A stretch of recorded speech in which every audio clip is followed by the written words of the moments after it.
goes this. And here goes the encoder. Oh my God! So much to talk about this week. The death of Owen Hart and the final season of Breaking Down, not Breaking Down the Ring, Dark Side of the Ring. They're stealing our fucking shtick. There's that to talk about. There is the pay-per-view of AEW's that just finished up, 2020's edition of Double or Nothing. We're going to get into that and more this week as we break the ring down.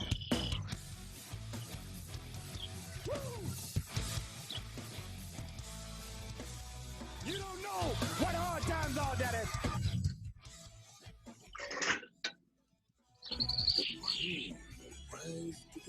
Oh yeah. 316 says I just whipped your ass. You just made the list.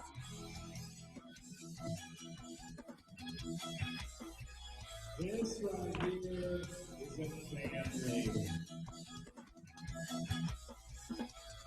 Hey, this is professional wrestler and professional podcaster Colt Boom Boom Cabana. My name is Killer Cross. This is the Smoke Show, Scarlet Bordeaux. What's up, guys? The After Machine, Brian Cage. This is Ryan from Pro Wrestling Tees. Sadly, you are not listening to the art of wrestling, but you made a decent choice because you're listening. You are now listening to... And you're listening to You listen to Breaking Down the Ring. Breaking Down the Ring. Breaking Down the Ring. Breaking Down the Ring. Breaking Down the Ring. Bring it down. Oh, it's true. It's true. Ladies and gentlemen, you are listening. I left it on cue, and you were about to get the flashback remix of Ram Jam Black Betty. Yeah, sorry, that was it. That's awesome. I don't know where the problem is right now. I'm not sure why it's not playing right now. Ladies and gentlemen, you're listening to the most inappropriate pro wrestling show and stars of AEW's All Out promo. You're listening to Breaking Down the Ring. We are your ring crew. The new BDR champion, Smikishi. Konik 19. And again, just plain white Z. And The me, plain white the all Zs. Mikey one, Mikey himself. Look, ladies and gentlemen, it was a busy week. It was an awesome week as far as wrestling is concerned, the in-ring product, things like that. Not so awesome as far as a couple things that we have lost this week. So we're going to start off just talking about that. Number one, Shad Gaspard at the beginning of the week got taken under by a wave when he was swimming with his son. The final thing he did was toss his son to a lifeguard to get him out of the water and save his life. A couple days later, it was confirmed by the coroner that Shad Gaspard's body had been found washed up a little bit down the way. So unfortunately, he passed away, and that absolutely sucks. Shad Gaspard is widely known as one of those people in wrestling that everybody liked. You know, there was not a bad thing that could be said or that was being said about it. Let's not say that could be said, because anyone can say bad things about anybody. But, you know, how we're going to have a conversation about Owen Hart and the final days of him from the Dark Side of the Ring season finale. Just like Owen Hart, he was universally liked in the wrestling business. And according to a lot of people, that's one of the rarest things that you can be in the wrestling business, is universally liked. So we want to say rest in peace to Shad Gaspard. Before we go into the next one, we'll talk a little bit about Shad Gaspard. Smitty, I'll start with you just because you're in my rotating wheelhouse. Give me some things about Shad Gaspard that you remember, things that just moments that you should go, holy crap, man, that was awesome. I'm glad to have been able to witness that. It was more so some of the crazy antics him and JTG and as members of Crime Time in their run WWE. Like one of the biggest things I remember is one time they got William Regal to break character during the whole backstage segment. There was a whole thing where they sold Lita's undergarments. Why don't you explain what you're talking about with getting William Regal to break the kayfabe? Let's not pretend like everybody knows exactly what you're talking about. Because I don't. Oh, so this is around the time. So this is around the time when they had the whole dump story. It was a dumb payoff for the storyline where Vince McMahon was trying to find his illegitimate son, and they kind of came back. So he pretty much had Teddy Long, Jonathan Coachman, and William Regal backstage with him. And Crime Time just kind of comes backstage and like, oh, you know what? We could be your children because one thing we all like, we like that. They had a whole catchphrase. Like, we like that money. Yeah. They pretty much kept like doing that little catchphrase. It's sort of like it was like a soul train around Vince McMahon. First Teddy Long joins, then Coach joins, and then finally William Regal breaks character, like breaks his like stone face, kind of like super serious character. And he just started juking and jabbing around Vince McMahon with everybody else, going money. So hold on. Yeah. Hold on. How do you know that? To me, doesn't sound like breaking character. Breaking character is like when John Cena makes somebody laugh and they're not supposed to laugh. It sounds like Regal was supposed to do this. Like this was part of the skit. Well, I don't think like it was supposed to be something Regal just don't seem like you say it's not it wasn't a Regal's character in general to do something like that. Let them like break character, not kayfabe. That's what I say character. Yeah, but again, it doesn't sound like they made him do it. It sounds like it. Well, was if it wasn't, I get where he's coming from. I'm not going to wax semantics on this right now because we're talking about the memories that we have of somebody. If Regal breaking character, not kayfabe, it may be just be a slip of the tongue. Continue, Smitty. Then also there was the whole thing with D-Generation X where they scalped the tickets. I bought the scalp tickets off of Crime Time. And then I just remember that one because it was just like so cringeworthy watching Shawn Michaels say, I speak jive. All right. Z, what about yourself? I'm going to be completely honest here. I was never really a fan of Crime Time. Really? It was one of those things, like I didn't like them on TV. In the video game, I'd play as them all the time, and they were always my tag team champions. I feel like they kind of tried to give them that comedy skit that they normally do with the tag team, and I just didn't feel like it worked for them. But I will say this. I listened to Busted Open this week the day after they found his body, and they did an interview with Titus, who was really close to Shad, and he was talking about how you could never be in a bad mood around him because he wouldn't let you. He was just always a very, very positive person. He never let anything get him down or anything like that. He always, he was a glass half full, not a glass half empty kind of person.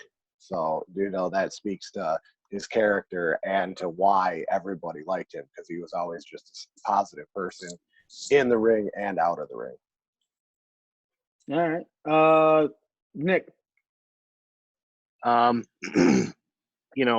I'll be honest, when Crime Time was on TV, it was a time in my life that I smoked a lot of weed. And so did I. So, I mean, I don't have a ton of memories about them. I do remember the money. Yeah. And, it was a funny little gimmick, from time to time. I wasn't their biggest fan either, but they were okay in the ring. But, to hear these stories about how these wrestlers are outside of the ring and the positivity that somebody like that can spread, it's just really sad. It's another one of those gone too soon things, and now God, I feel so bad for his son and his family, and it's just another testament to how bad this year sucked. Yeah, I want to say I loved Crime Time. I thought that they were hilarious because of all of the backstage segments and everything that they were doing. I also thought that their in-ring work was really good. I thought they were a well put together tag team because you had the small high flyer guy, the agility guy in JTG. And then when Shad would come in, it was dominance. It was similar to what Enzo and Cass did currently. It's most recently, and a lot of tag teams that really hit it off to me is because the little guy versus having the big guy as well, I think is a great dynamic in having. Can you guys mute? I keep hearing birds and cups and shit like that. Sorry. I think it's a great dynamic because it plays into a visual storytelling as well as the normal storytelling as it goes. To have the look as well as the athletic ability, I absolutely love in tag teams. But coming down to now, hearing that his final act of anything was saving his son, that's crazy to me. As a father, it just makes me wonder, could I do that if something happened to my daughter? But man, when you get, as a parent, when you get some inkling of anything with your kid, your body changes. So, if he's making his final last stand with all of his adrenaline to save his son, man, like there's that picture floating around that somebody made. Not all heroes wear capes. Some wear Tims. And that was Shad Gaspard. And it's crazy to me that it did go down like that. I mean, man, I could not believe that he did that in his final act. It's just awesome. It's a great thing to hear. You know what I'm saying? Next, we have a loss. This time, something that came from, unfortunately, somebody taking their own life. Hana Kimura, a Stardom wrestler, big time Stardom wrestler. She ended up taking her own life at the very, very young age of 22. Due to research, a lot of people saying, "Oh, being bullied online, cyberbullied," and I'm just like, I don't understand. I don't see any type of this cyberbullying. Well, it wasn't because she's a wrestler, and it wasn't because of what she does for her life. What actually happened is she was on a Netflix version of a show, like a reality type show, and somebody in Japan. And she was a part of the first ever women's match to happen at Wrestle Kingdom, which happened this year at Wrestle Kingdom 14 on the pre-day, before show. So she was a part of that first ever women's match. And in this reality show, somebody shrunk the gear that she wore to the Wrestle Kingdom show, and she slapped them because she got upset by it, which, I mean, history making, I get it, being that upset, especially in the moment of something like that.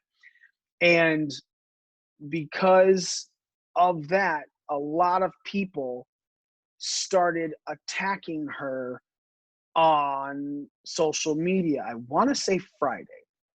It was like nighttime, in Japan, midday here in the States. So anyone who was following her was seeing her tweets come up. I actually saw Jordan Grace quote one of the tweets, like, "Can someone go check on her? Doesn't seem like everything's okay." And I looked at the tweet and it said bye. All those tweets are now deleted, by the way. So she ended up taking her own life, unfortunately, because of this. And I even posted something on our social media, like, look, man, we tout ourselves as the most inappropriate pro wrestling show, but at the same time, we're not attacking people to make them feel less than, to make them feel worthless. I mean, outside of Smitty, that's just, So, Smitty, we'll start with you because obviously we give you the most shit because we love you. But that's the other thing is this isn't malicious attack. We have fun with Smitty. Smitty knows that we all love him, that we all respect him to an extent. The whole cyberbullying and everything, Smitty, it's just, thing. Have you known of Hana Kimura before this? Because I'll be very honest, I saw that match at Wrestle Kingdom, and that's about the extent that I knew of her career until this came about. So I've known of Hana Kimura. She was a young and up and comer in Stardom, and I just found out about the whole Terrace House thing on Netflix. Mm-hmm. What else? I knew of her, but didn't know too much because I do watch Stardom, and I'm a big Maya Iwatani fan. So I knew of Hana Kimura, but I didn't like I wouldn't say I was a huge fan because I haven't seen too much of her. Okay. Z, before this, have you heard of her at all? For starters, I just want you to know I hate Smitty. As love you too, bitch. Yeah, I know. I've never heard of her. I mean, obviously, when I found out about her death, I went and watched a couple things she had done to get a better idea. But honestly, up until this news broke, I have never heard of her in my life. So I don't really have much else to say other than it's unfortunate that. What's that? I was going to say, you said you went back and watched a couple of the things. Is there any highlights or anything that stood out to you from some of the stuff that you watched? A little bit. Like she was only 22 years old. She started when she was 16, and she was obviously making her way up the ranks. And I mean, it was she had potential. I mean, you never really know how somebody's career is going to go, but she was very talented, very fluid in the ring. Didn't do any like crazy spots that come off the top of my head, but she was very fluid in the ring, and like I said, she had a lot of talent. But also, the clips I was watching were in a different language, so sometimes it doesn't translate the same. So, but I mean, like I said, she looked very talented, and it's unfortunate that that people have to attack other people online, and that I'm gonna just assume that she dealt with some kind of mental illness if this caused her to take her own life. So it's just unfortunate. She's only 22 years old. She had a whole career ahead of her, whole life ahead of her, and now she's gone. So I mean, that sucks for anybody. Nick, I wanted to ask you about this. I understand. I'm going to assume that you don't have much insight on her, correct? No, not at all. Just from what I heard about her the other day, it's sad, and I did. Go ahead. Sorry. I was going to say now. Obviously, as somebody who is grown up with, I guess what would be classified like a disability or so. I guess is it? Yeah. Is it classified as? Okay, so growing up, obviously, it had to be difficult. At points, I'm assuming there had to be some types of difficulties, maybe bullying or anything that you have had to deal with. Did you want to talk about your experiences with that? Yeah, I mean, not so much as an adult, but even still as an adult, like I get, weird looks from time to time because, I've got the left side of my face is, paralyzed. I have Mobius syndrome. So, if you look at me the right way and I'm laughing and smiling, you would never even know, and it's actually progressively gotten a little worse as I've gotten older, where my mouth doesn't open as much and I don't smile as big as I did when I was younger. And yeah, when I was younger, I mean, between that and my hand, I mean, I heard stuff from, believe it or not, somebody said, yeah, he's stuck it in his mom's pussy and it's so fucking toxic in there that, his hand. And, at the time, I honestly did. I laughed because I was a teenager and, I'm the type of person like, dude, that shit's funny, even though the guy meant it maliciously. And, there are people in high school, oh, you had a stroke, and because they don't fucking know and they're ignorant. But I never really let it, I always pretty much let it roll off my back. But, to hear something like this with, it just happened really quick. And like Z said, maybe there was something else going on mentally because, over just a span of 48 to 72 hours where all this happens and then she decides to take her own life over it. It's another sad story, man. It's terrible. Yeah, it's, one of the things that I have found out because of this, and I will totally say that this is amazing. So Lance, a lot of wrestlers obviously are tweeting out about her, it was all Shad Gaspard at one moment and then her taking her life. And man, you saw so many people jump on her side, talking about, cyberbullying over social media. Words have meaning and words matter no matter what you want to pretend. Just because they're not affecting you doesn't mean they're not affecting somebody else differently. And Lance Storm actually put out a tweet that said, Twitter has a quality filter. People need to turn it on. I use it, and I almost never see negative, hateful stuff. I enjoy Twitter so much more since turning it on. And somebody commented on it, and I'm trying to it's not pulling up his response that I had earlier now, of course. He had said that at one point he was thinking of quitting Twitter before finding this. And I was like, what the hell is he talking about, this quality filter?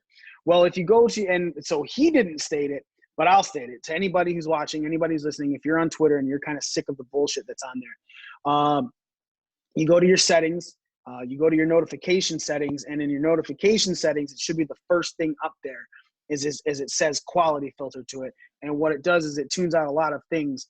There's also the advanced filters that are followed under it, to where you can mute notifications from people you don't follow, people who don't follow you, people with a new account, people who have a default profile photo, people who haven't confirmed their email, and people who haven't confirmed their phone number. So there's a lot of those trolls that do come out and create a brand new Twitter account just to run at you.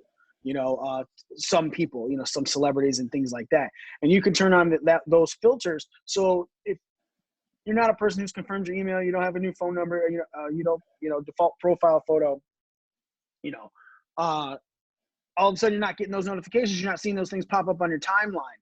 So you can kind of stay away from the supremely negative people on Twitter. And I highly suggest, if you're one of these people that are feeling like a little overwhelmed or just kind of sick of seeing some of the fucking drab, dumb things that happen on Twitter. Because let's be honest, there are times when you're on Twitter, as much as I love Twitter, there are times you're on it, you're like, shut the fuck up. This will help you filter out all of that stuff and hopefully give you a much better experience in your social media. I mean, hell, man, even on Facebook, I unfollowed everyone at one point just to break the algorithm from Facebook. And then I went back and I refollowed. I think I'm following about 30, 35 people. I have a lot of friends on there, but there's like 35 of them motherfuckers that I see. Sorry, suckers, if you're paying attention to this and you're not one. Just because it broke the algorithm for Facebook, dude. I could scroll on Facebook now. I get to a bottom. There is a bottom of my Facebook. And I'm like, holy shit, I'm done. I can get off Facebook now. Because that's also the thing. It's addictive to see all this stuff. It just kind of knocks it out of the park for me, man. So I suggest everyone doing that, unfollowing everything except our page, and then go back and refollow what you want. And like I said, it also breaks Facebook's algorithm. Them stupid ads that you see, I don't see as many of them ads. I still see people hearing from us, so I can't wait to get all the ads from this one. Let's move on from absolute sadness. We're going to take a break. We'll get into the dark side of the ring, Owen Hart, in the latter half of this show. Let's talk AEW's Double or Nothing on a incredibly long pay-per-view.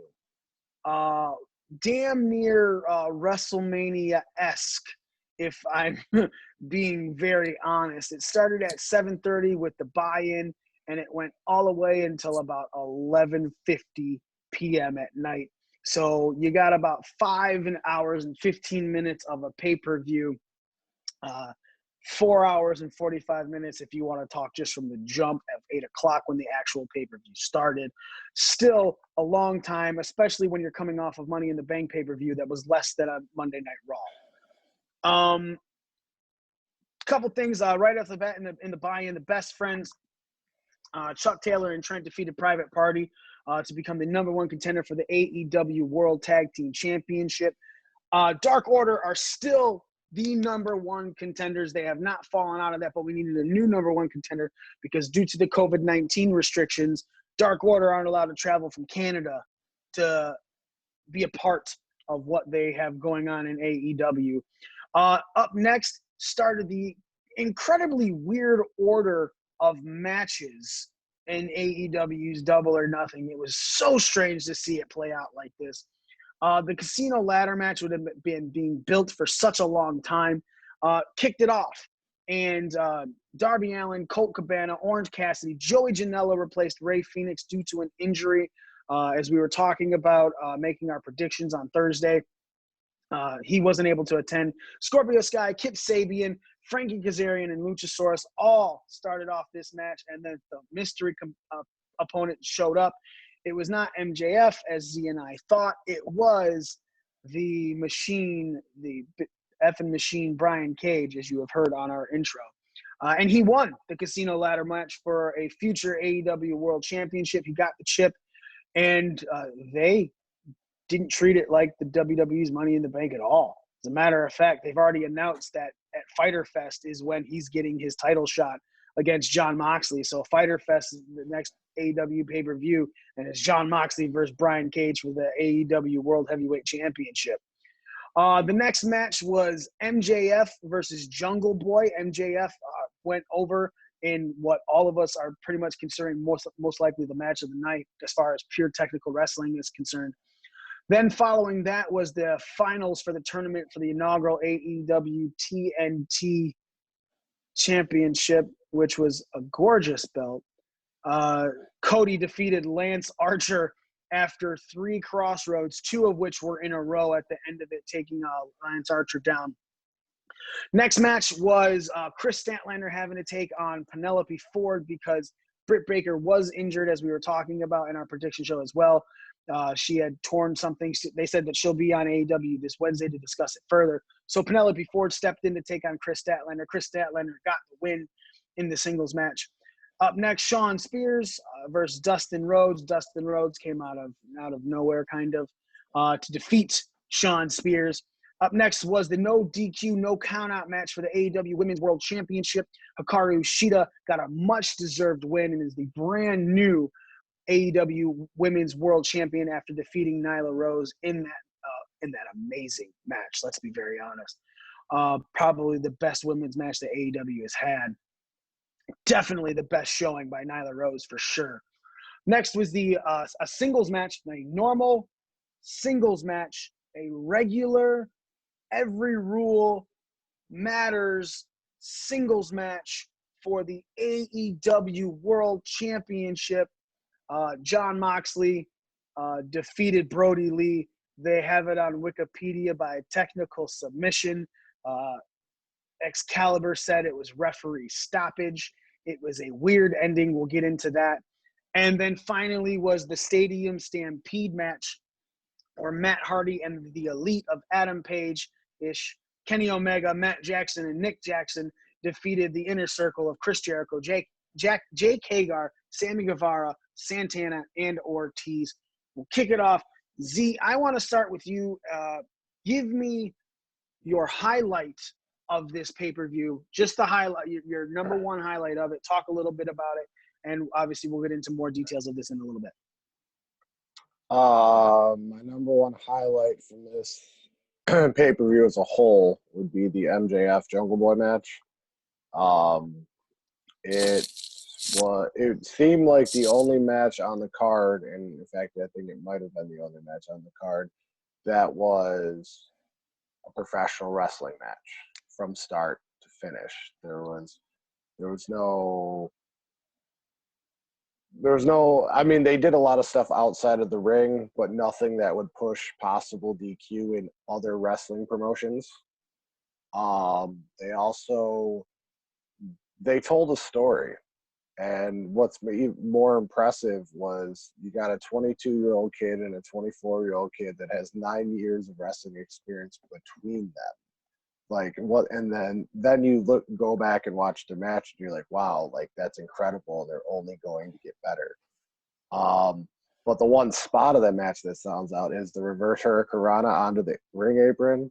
And the way MJF just kind of like stood up, he even did the Ric Flair flop at one point into a pin. Like it was just a very, very well put together match. And I don't know if they rehearsed it or did it in the ring, but they both did a phenomenal job, and they both have big futures wherever their career may take them. Yeah, Nick, give me one highlight for you. Again, doesn't have to be number one. Could might even be something different from Z's, or it could be the same and you have a different take on it. Well, I was gonna, use these, but just to put, to spin off into something else, because that was a great fucking match. I did enjoy the Nyla Rose and Cheetah match. I mean, the vignette that they ran before, where Cheetah was talking about how she had beaten Awesome Kong before, and she's had a really good build coming into the match, and it wasn't where like Nyla Rose dominated the majority of the match. It was, where my neighbor decides that they're going to cut the fucking grass every time that I do this. But so that match, was one of my favorites of the night, aside from the MJF and Jungle Boy match, because it was nonstop. It never got boring.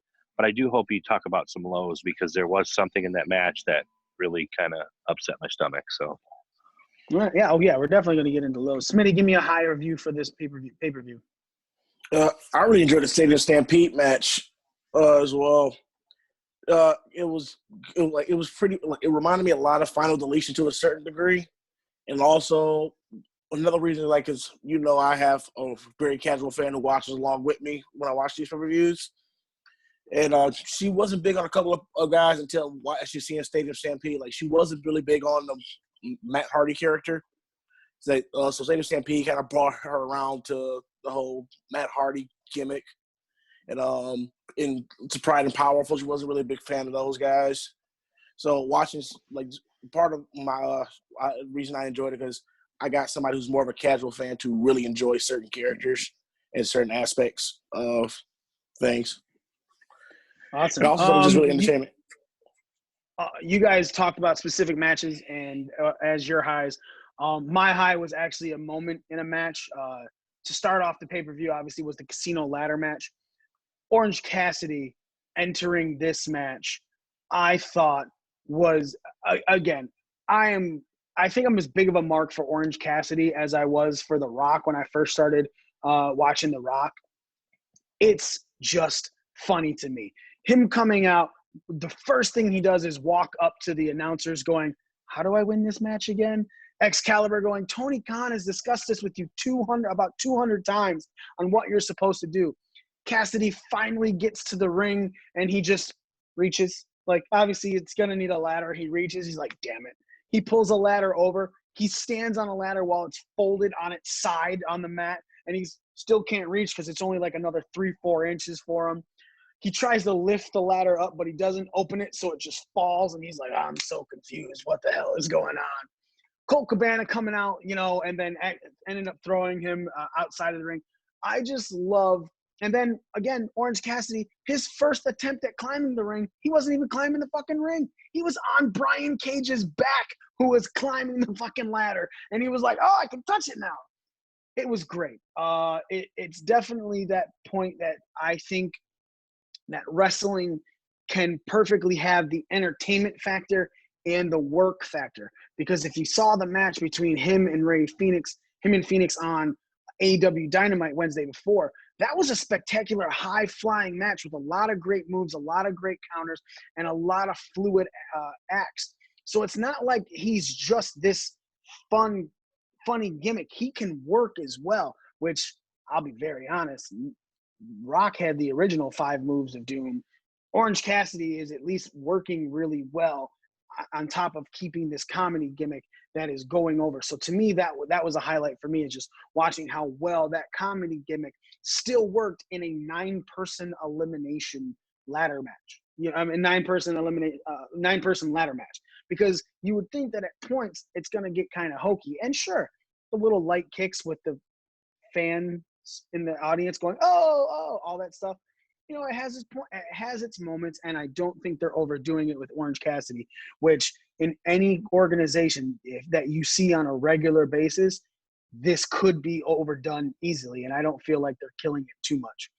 We're going to go in reverse order, so we'll start with Smitty. Smitty, give me one of your lows for AEW's Double or Nothing. And talk until I come back because I need something else to drink. Well, the low was more so of a technicality. It was one of my lows was the Penelope Ford Chris Statlander match, but that's I know it's not their fault. It was a last minute change, and with the Britt Baker injury, and so with Britt getting hurt, and I had some really nice expectations from that match because it was one of the matches I was looking forward to because Britt was getting a pretty good push, and her Britt going down at this point was just kind of just a bad stroke of luck for this pay-per-view in general and what they were doing for her. So that was kind of just a low. I feel like it was just kind of pushed together last minute. I'll talk on that a little bit. Yeah, because I agree. I think that match, the match originally, Britt Baker versus Chris Statlander, it was a match that is set up to be probably one of the better women's matches that we were going to have in AEW because of how well those two work as professional workers. So I agree. I thought that Penelope Ford stepping in, and it's not a knock on Penelope Ford. She might be an amazing wrestler, and sure, it could have been we're just getting this thrown together the day before. But man, that match, from what we were expecting with Britt Baker in it to what we got with Penelope Ford, was definitely a drop. A little bit let down. Yeah, I agree. I'll agree with you. I'm not arguing that at all. Nick, you said you really wanted to get into a low. Tell me, how you feeling, sir, and what are you feeling about? Well, okay, so it wasn't necessarily anything to do with the finish of a match or the match as a whole, but there were 2 points in the Nyla Rose and Hikaru Shida match where I just got to say, I don't know who was in the production booth and decided to get these camera angles. But I know exactly what you're talking about. There was two instances, one where Nyla was climbing the top rope and her fucking whole asshole was just out there, and it was like they were up inside her. And then the finish of the match, yeah, dude, and the finish of the match where Shida pinned her, the whole 3 count was from the angle of Nyla Rose's taint. And it just, maybe, I don't know. This is where I would throw in the views and opinions expressed here are, but it's just, dude, I don't need to see that shit. Maybe it's because she's a he-she. It probably is. But for fuck's sake, man, I did not want to have to see that twice. Camera work throughout the whole show kind of got shoddy. Quick question. Well, we can determine whether or not it's because she's a he-she right now. If you saw Nia Jax's tape, would you be just as appalled? Probably not. Probably not. Okay, there it is. Wow, that is not. I'm gonna go on record and say I thought I knew what you were talking about. That was not what I thought you were going to talk about. Because there was a moment when they were on the outside of the ring where like something happened between them and it shot to a camera angle that was on the complete other side of the ring, the opposite side of where they were on. And because this was happening on the floor, you didn't see anyone. There was no one. All you saw was the empty ring and the fake crowd behind them. I was like, what kind of fucking camera angle is that? But, I mean, all right. Camera angle was kind of shaky throughout the whole show. Oh yeah, it was horrible. Whoever was the director was sucked. Z. Are we on me now? All right, my low of the show is Sean fucking Spears, Ty Dillinger 0.5, not even 2.0. Not even 2.0, because he left one company. He better have got a bigger paycheck because he left one company to do the same thing at another company. And not only that, but he lost the first ever bra and panties match in fucking AEW history. Like, what the fuck was that? Jesus fucking Christ. Not only did you have him losing, I mean, he did get some offense in the match, but it was not 50-50. It was like 70-30 with Dustin just whooping his ass all over the fucking ring. Then you strip him down to his fucking boxers. He's got Tully Blanchard on his fucking pecker. So now, not only are you getting your ass kicked, but now you're a joke. So you're literally the exact same fucking thing. You were in the company, you left because you wanted to come to this company for a better opportunity. The only difference is you're still an idiot. You're still a fucking jobber. You're just on TV a little bit more. That's it. Fuck him. Fuck that. This is bullshit. I can't say he's a jobber. He, it has listed him as 4-1 for 2020, won 5 out of his last 6 matches before, losing Dustin Rhodes. So I can't say he's a jobber, but I can say that I agree with you on the fact that it does seem like they dropped him down to a level we bitched about Mike Kanellis on WWE, the way that Maria was making him look and sound during that little 24/7 thing, and then especially with the whole pregnancy. It kind of dropped your standing and opinion of the person. And I can't argue with it, especially with the boxer thing. It's like right? you come out of – I get there's a certain level of humor, and some of these heels, you're going to bring down a little bit of a peg. But getting stripped down is fine, right? You know what I'm saying? It's like, what would have been better – what would have been better in my mind, just sorry to cut you off, but had the boxers been like all of Tully Blanchard's face, like the ones you can buy instead of online, just right on the dick? Yes. That's exactly what I was about to To me, that would have been more humorous. This to me was like bad humor as opposed to what could have been good humor in the match. Right. Obviously it was. It's just someone took an iron-on and put it on a pair of boxers. And to do it right there. And you're right. And that's what I was going to say. If he would have been stripped down and it would have been like the liner around like the waistband, if it would have been Tully's face around the waistband, or like you said, an all over type print, a myriad of faces everywhere. So it wasn't just like it was on his dick. I agree. I thought that the specific spot brought him down pretty low, and that should not have been done, especially to a talent as good as Shawn Spears is. Continue. You were about to say something. This was also one of those instances, though, where if you're going to have a squash match maybe not a squash match, if you're going to have a quick match in general, they should have had him lose earlier. Like when Dustin caught him by surprise and like had his shirt over his head or something, he should have pinned him then and won the match, and then continued to beat the shit out of him. And then it would have made the win. But the fact that they actually kind of had a match to where Spears could actually rebound and get some offense in made the whole thing really dumb that it ended the way it did. Like, they say he's 4-1, but I really don't every big match he's had, he's lost. It's like he beats a bunch of people that don't really matter, you know what I mean? But then he gets like against Cody or, a big name opponent, and he like shits the bed. So I don't know. It's dumb to me because I'm a huge fan, and he doesn't really ever seem to get out of his like mid card slot. He's like Zack Ryder. Him and Zack Ryder should form a tag team and like be like him and Kurt Hawkins or something. Maybe the three of them can make a group. Job Squad 4.0. Speardona. I like that. Smitty, you were about to say something? Well, he is. I lost train of thought when he said the tag team. Like, Shawn Spears is still looking for a tag team partner in kayfabe. Tell him and Tully are looking for him a tag team partner. Oh no, it should be Zack Ryder, and the team name should be like "Our wives are more over than we are" or some shit like that. The husbands. Good one.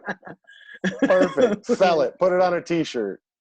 My low for this pay-per-view is a match, and it's Cody versus Lance Archer. I thought knew you were on that live tweet. That match sucked. That match was long. That match was boring. That match had spots. that when edited together at 11 p.m. when they were showing it, I was like, man, if that would have been the match we saw, that would have been a great match. Unfortunately, the way these guys were moving, I understand the selling of the big man, the monster, so on and so forth. I get that. You want to make somebody look strong. But Cody was just getting beaten down, and then Lance Archer would stop and just walk away for 20 seconds, and it would take away completely the validity of how hard he was beating, because it became boring. It's, I'm gonna beat you up and I'm gonna walk away, and I'm gonna beat you up and I'm gonna walk away, and I'm gonna talk shit to Big Swole, and I'm gonna beat you up and I'm gonna walk away, and then we got to slow this down because the old guys have to get involved and we have to hit their signature moves while looking at them. And again, I'm fine with even the spots of the old guys, but this match went 22 minutes. 22 minutes Archer and Cody went. I don't understand why it went more than 12. I think this match definitely went 10 minutes too long, and it took me out of the pay-per-view. I'll be very honest. And especially it followed MJF and Jungle Boy. And we watched MJF and Jungle Boy, and we're looking at this going, wow, what an amazing, well put together match. And maybe it's because Cody is known for being a part of amazing, well put together matches, that when you saw him in this, it was a letdown. Like, this was, obviously, to me, it's Cody's worst performance in the AEW ring. Plus the finish, we were talking about it, on the prediction show. Lance Archer went 5-0. That was a clean, I guess not technically a clean win, because he got caught, looking off guard when he was looking at Tyson. That was a clean win. It was a clean win. No, technically it's not. But it's not like somebody hit him or to make it look like he was staggered. The entire match, anything Cody did to this guy, he made it, it was easy, blah, blah, blah, get out of this. And then for the ending, even if it was a rolling crossroads, 2 in a row, it wasn't as bad as the Moxley Brody Lee ending, but it was something to where after the match that you got of how boring and drawn out it was, that you were like, I'm glad this is over, but that was stupid. Like, it did not, there was no real pop in this match for me. It wasn't totally stupid. I mean, Cody won his 7th tag team title and his first ever Raw tag team championship. That belt is hideous. It's a prototype. No, it's not a prototype. That is the belt, and the only thing that it's missing is some of the gold stuff that's supposed to be on. Yeah, that is the belt. Gold and nickel plating is what it's missing. But That's it also says, and no, hold on. They actually did a decent PR move here. They blamed COVID for it not being done, which is probably true. But they're like, oh, people hate this logo. So, by the way, that's not the real logo either. Like, the logo's going to change too. So that's just like the mock-up TNT logo. So that's not – the logo of the belt is actually going to change as well. From what I read from the manufacturer. So the logo is going to be – so they're just basically changing the whole fucking belt. Yeah, essentially. It's gonna have nickel. Okay, so your side straps are gonna be the same. Your like side plates that it has on it now, only you're gonna have nickel and gold plated. Then the actual belt shape is also gonna be gold and nickel plated, but the TNT part of it isn't just.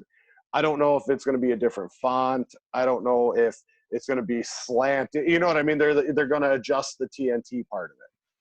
Currently, that is the actual TNT logo that they just slapped on there, just right engraved. So I don't know, man. That fucking belt is hideous. Like, some people are saying the 24/7 title looks better than it. I don't believe that. But it's on par. They're like, it's low. It's like Christmas, red and green. I might be putting it more. I might be putting it more with the whole original tag team copper plate belts. I thought those were hideous. Like, Grant, I think the 24/7 title is worse than those. But yeah, I think it's probably with the copper-plated tag team belt more than the 24/7 title.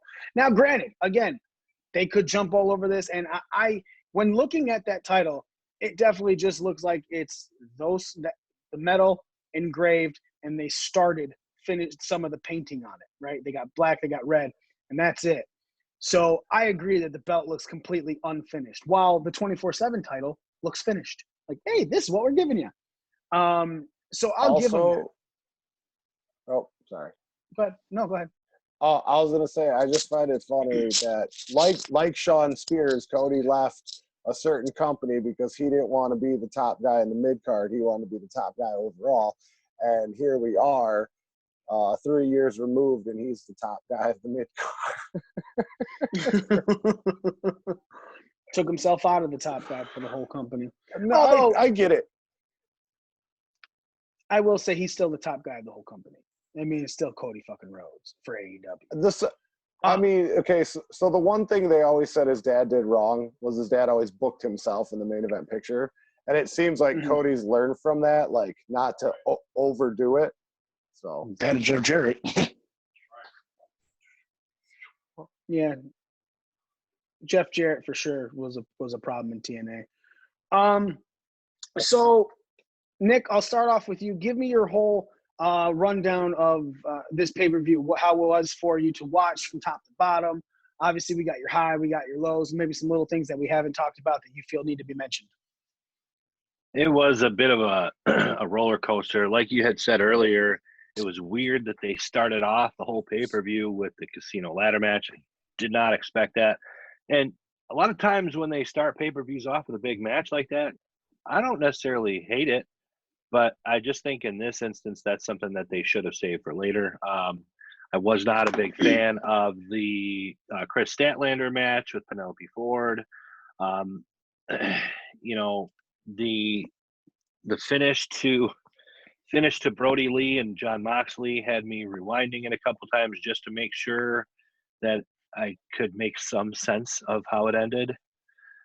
And definitely the highlight of the night was the MJF Jungle Boy match. The Stampede match was fine. You know, I think it might have went a little long, but I was entertained by it. So all in all, it was okay. I don't know if it was worth the money I spent for it, but. So let me ask you this, Nick, and I fully agree that this was a really weirdly put together card, top to bottom. Hindsight being 2020, obviously, it's going to be involved in this because we're going to talk. You know, we know how these matches turned out, how they felt.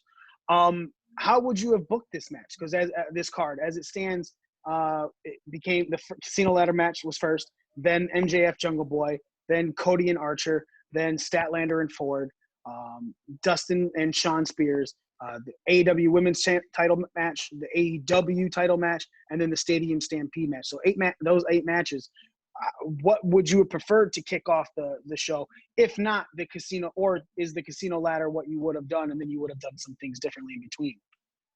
I probably would have put the Casino Battle Royal or ladder match somewhere in the middle. But it's hard to say because if you would have told me that Sean Spears and Dustin would have had a shitty match like that, then I would have. You can throw that match anywhere for all I care. But if it would have been a normal, good match like it should have been, and they stopped fucking burying Sean Spears, I would have probably put that match to open the card. I still think I like the Stampede match to close it out. I think the Moxley match being just ahead of that was fine. I probably would have put the TNT Championship match before the Moxley match. Those are the only changes, and maybe Jungle Boy and MJF somewhere in between. Or, you know, since Sean Spears and Dustin had that match, you could have put MJF and Jungle Boy as the opening bout because it was such a technically sound, very good match, and that would have set the bar high for the night. That's actually what I was thinking. I think Dustin and Sean Spears is perfectly placed because of what it was. I don't think anything was good about that. That's right before the AEW Women's title match. I agree with you. I would have started MJF and Jungle Boy. Plus, then if that match goes like that, you then leave the opening of a possibility that it's going to be MJF into the casino ladder match. Man, we always say casino battle royal. But I agree. It leaves that opening. You're like, all right, he's already had this match. A couple matches have happened since. So I would have gone MJF and Jungle Boy. Then I would have gone with the women's match. Honestly, I would have. I know it's the second match, and it didn't properly deliver. But if I was thinking of the way I put this, MJF and Jungle Boy, Chris Statlander and Penelope Ford, then I would have put Cody and Lance Archer for the TNT. Then after that, I would have done the ladder match. Then the Dustin Spears just right where it was, and then title match, Stadium Stampede. It just, the beginning half of this card just seemed in an order to where it threw you off. So why would you be doing this right now? Why would you be doing that right now? Z, give me your overall of AEW double. Oh, I'm sorry, Nick. And what would you rate Double or Nothing out of 10? 6. Okay. Z, give me your overall thoughts on Double or Nothing. Give me a final rating on it and everything as well. All right, so you're just talking about match, what we would rearrange. No, just overall your overall take on. No, but I'm saying that's what we were just discussing. So I wouldn't change the match card at all if I had a crowd, because then you have like the perfect up-down kind of roller coaster wave building back up to the Stampede match. But I don't have a crowd right now. It's COVID. So I would have rearranged everything to the point where I would have started off like a slow build and had the best match of the night at the very end instead of, it would have been I would have done the ladder match, then the championship match, then the Stampede match, and had everything else just kind of sprinkled around in the mid card. As far as my rating for the show, I'd give it a 6, but it gets an extra COVID point, so I'll give it a 7. And yeah, that's about it. No, go ahead. Sorry, but I'm also. Is there like other things that you think should be talked about that we haven't really touched on much yet? Well, I like the fact that Brian Cage is now in AEW, which means everybody on our sound bites, except for Ryan from Pro Wrestling Scorecards, is in a major wrestling company right now. Yeah, isn't that crazy? I went and got all the guys that were future people. Yes, you did. You're a great talent scout. We appreciate that.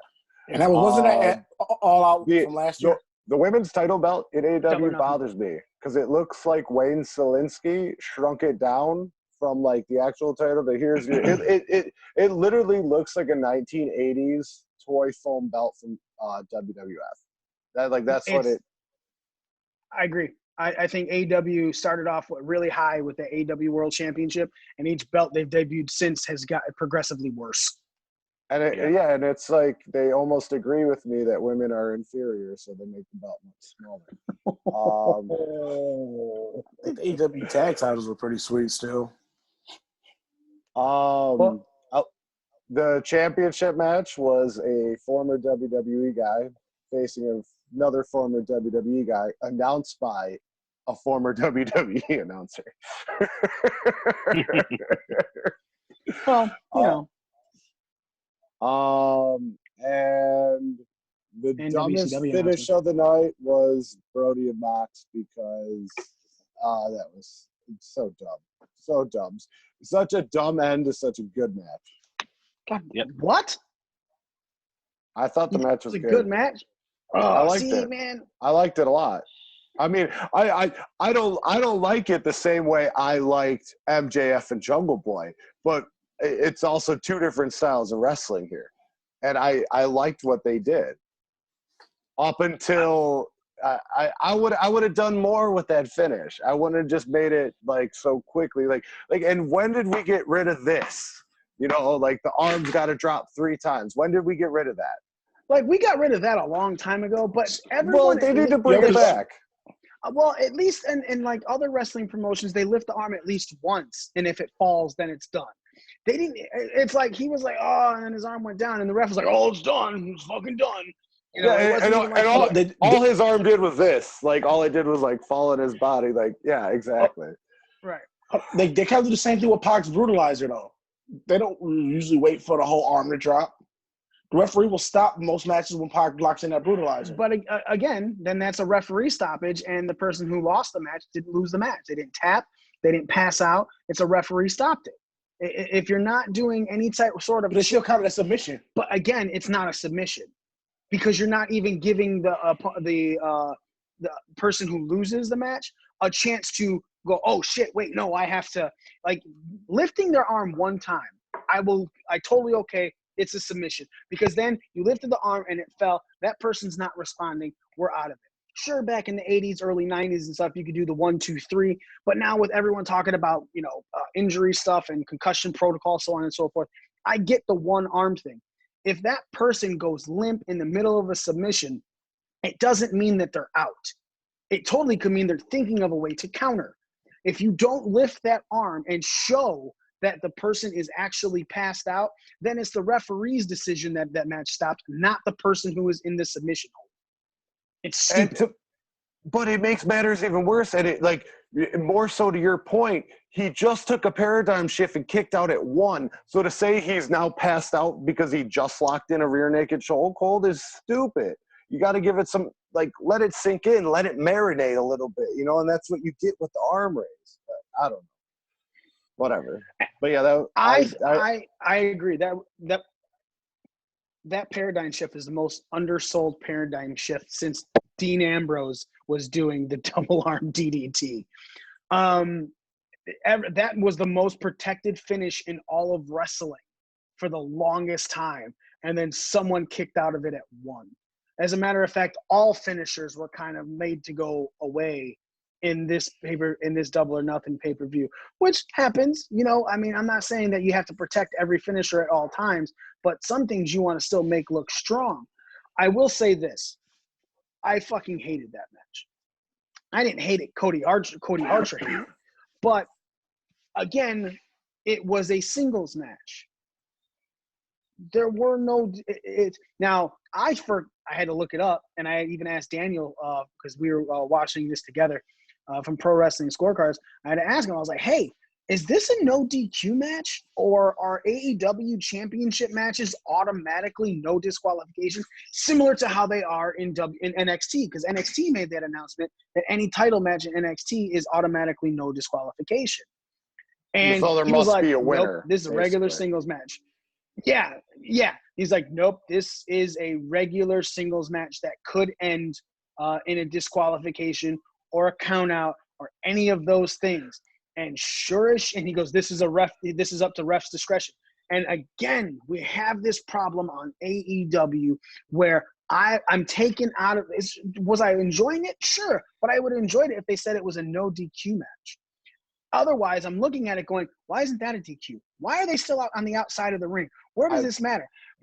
And look, I am not shitting on just AEW with this because I had this problem with the first Chris Jericho, Kenny Omega match in New Japan that everyone talks so highly about and got 8 million fucking stars and first broke the scale.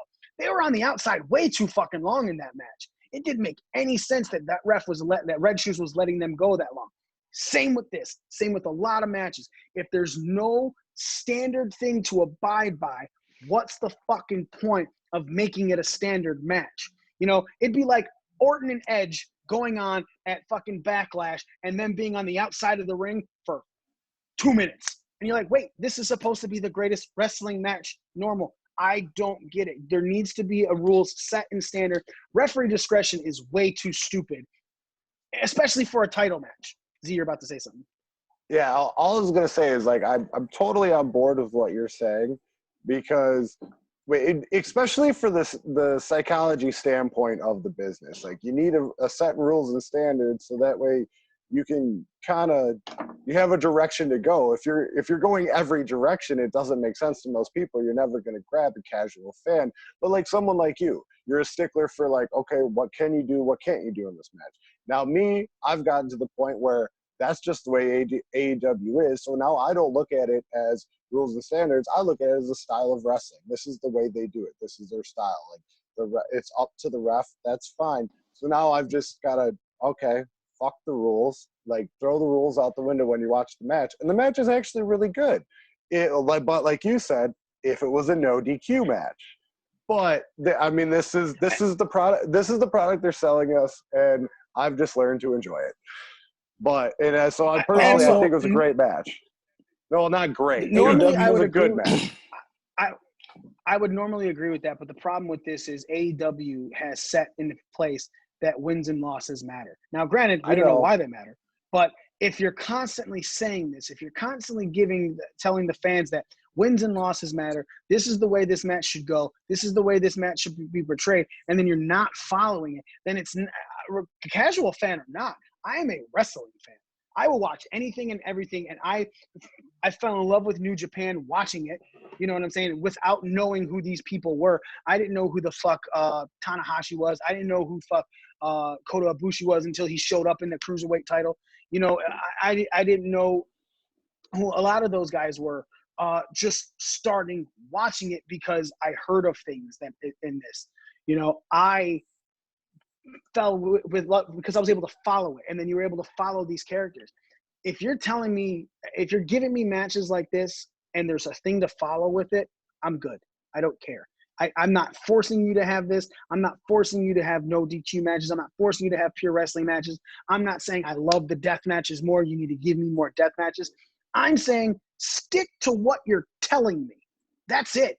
Because if what you're telling me on the outset, everything follows that, I don't care.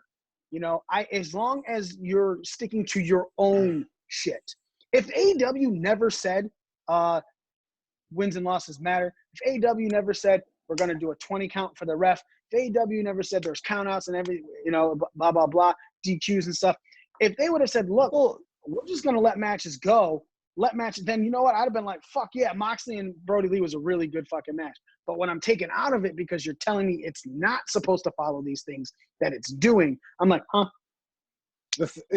I'm with you on the whole 20 count thing too, because in all reality, you could make a 20 count in wrestling last 2 minutes, as far as like ref interaction and shit like that. So you can do a lot outside of the ring, but these motherfuckers don't even count. They don't even act like they're counting to 20. Right. Like, and that's what it is. They just follow the ECW. They just follow the action around like it's a Falls Count Anywhere match. Every single match. Did you just say they're a lot like ECW? Like I say, the whole the referee discretion thing reminds me a lot of old school ECW, where they will just let things fly and just let the match keep going. It's not, because old school ECW, every match was an ODQ match. Yeah. Every match in ECW had the stipulation where there was no disqualification. Oh, no, because I can tell you right now that's false, because I watch a lot of ECW. Like, one of the reasons I got redid my network is so I can watch a lot of ECW hardcore TV. Not all matches were only pretty much like big feud matches. Like, you also had matches like when we had Dean Malenko were technical matches, which they were coming and ended in DQs. There were disqualification finishes. There were count-out finishes in ECW. The original just kind of depended on the severity of the matches.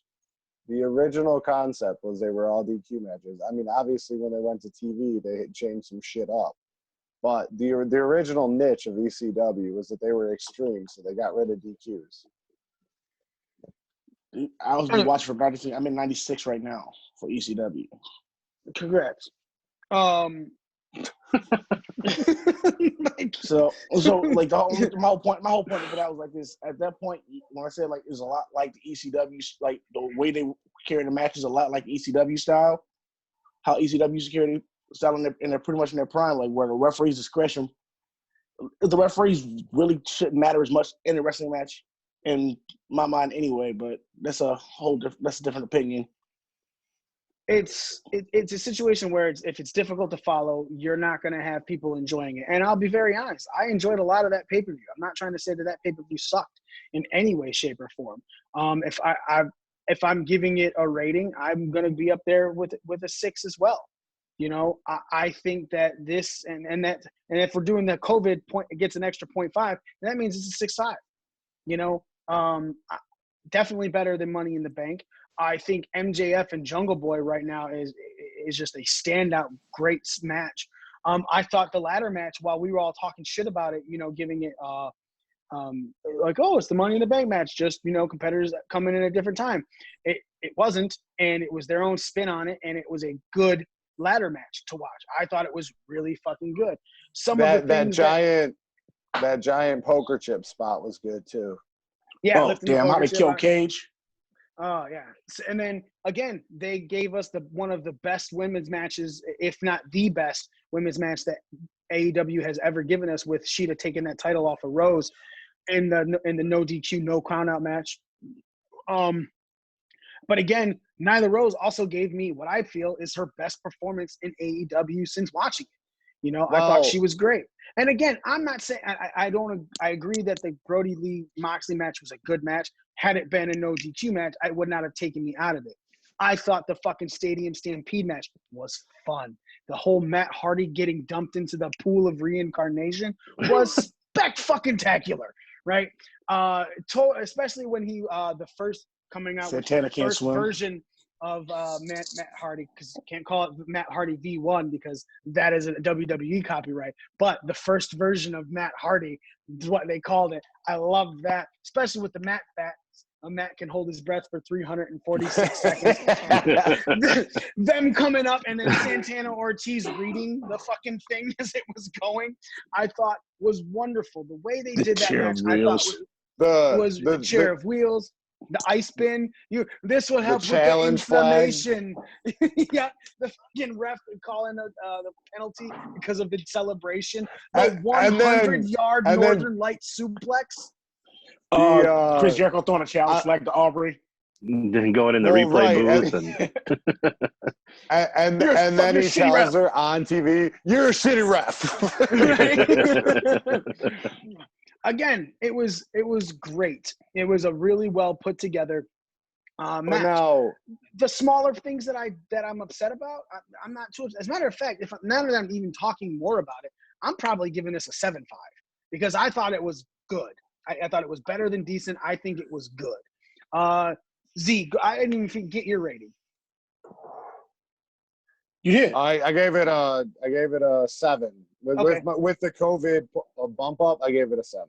All right, Smitty. But what I was gonna say is Nick. Oh no, go ahead, Steve.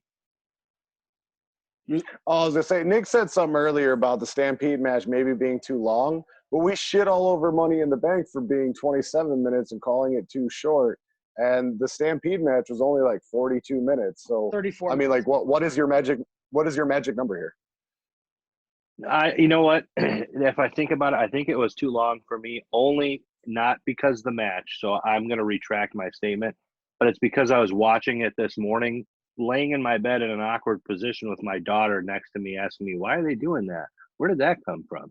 He shouldn't have hit him with that." So I was like waiting for it. So another thing your child has ruined for you. Got it. I definitely thought the pay-per-view was too long. Fucking all that fucking time. Over 4 hours. I thought was dude. So I texted you last night and I was like, "Oh, what platform is it on?" Because I thought I was gonna start at the beginning of the pay-per-view, and I started in the middle of the Stampede match because it was still live. Nice, Smitty. Your overall for the AEW pay-per-view and your rating. See, I really enjoyed it. One thing that AEW's done a really great job for is making every match feel different. Every match in that card felt different. Nothing actually felt the same going from match to match. I'm a huge Brian Cage fan, so I did kind of mark out when Brian Cage came out for the Casino ladder match.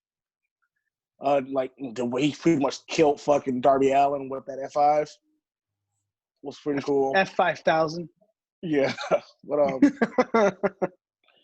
so that was pretty cool. Like the shit, like we've pretty much can all agree that the women's division in AEW, it started off pretty lackluster, but over the last couple months, it's been getting better and better and better.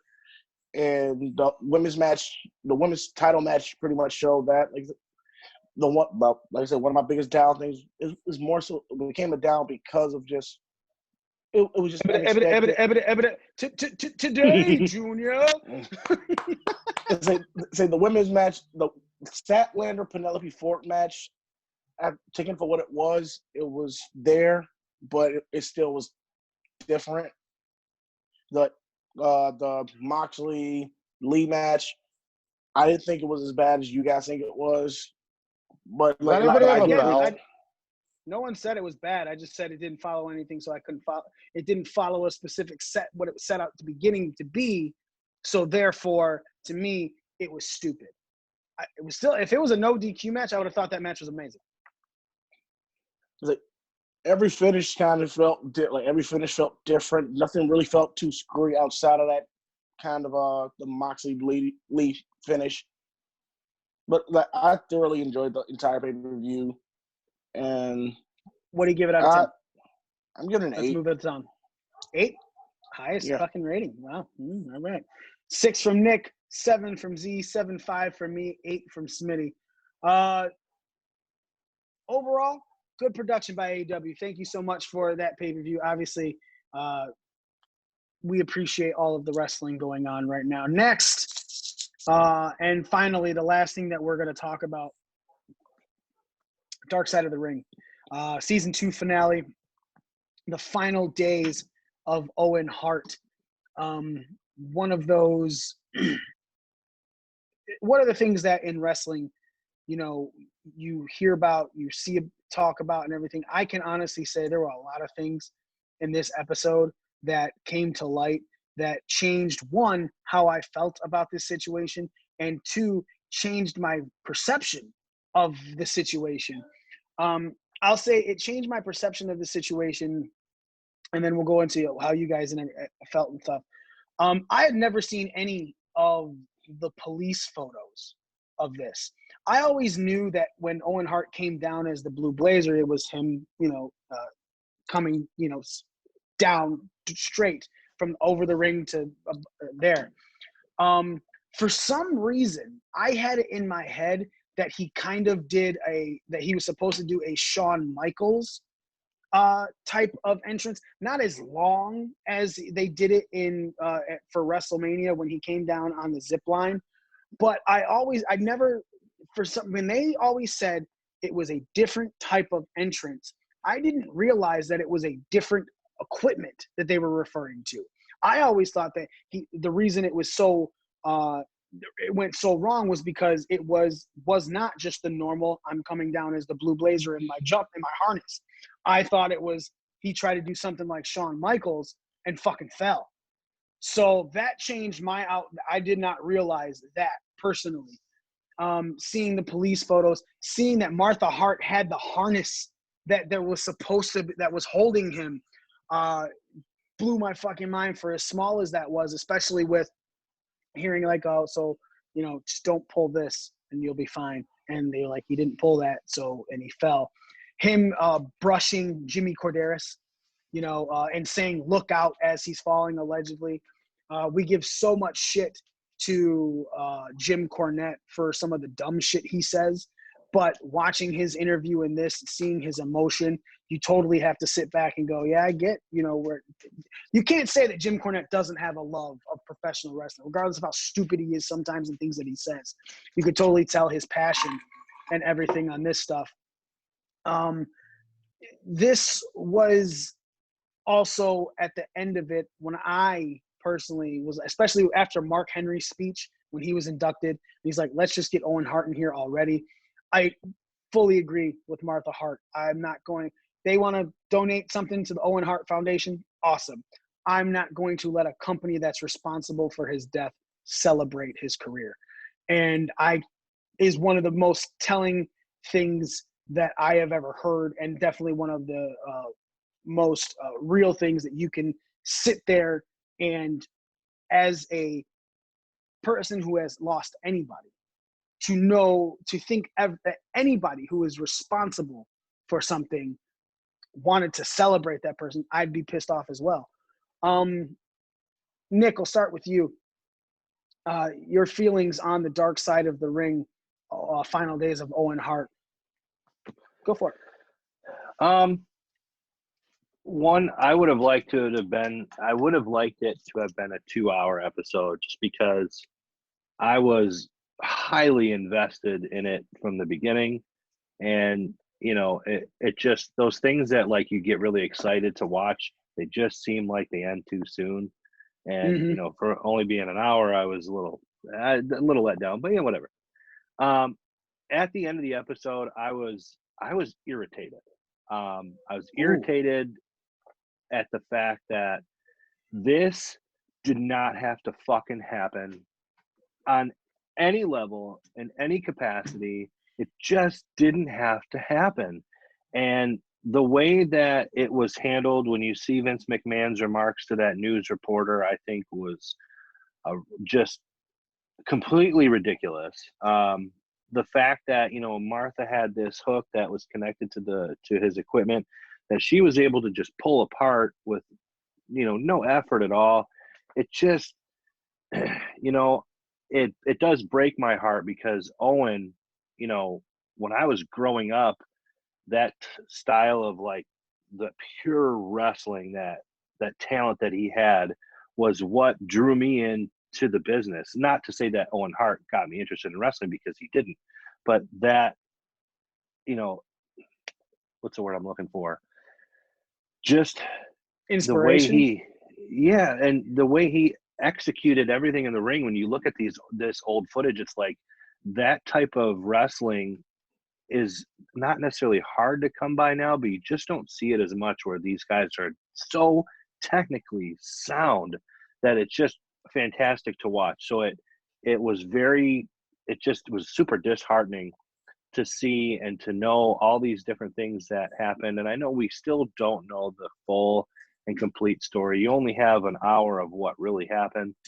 But I was also irritated too, because, you know, going online and looking at these people's comments, like, let him into the Hall of Fame, let him into the Hall of Fame. If you want to feel that way, that's fine.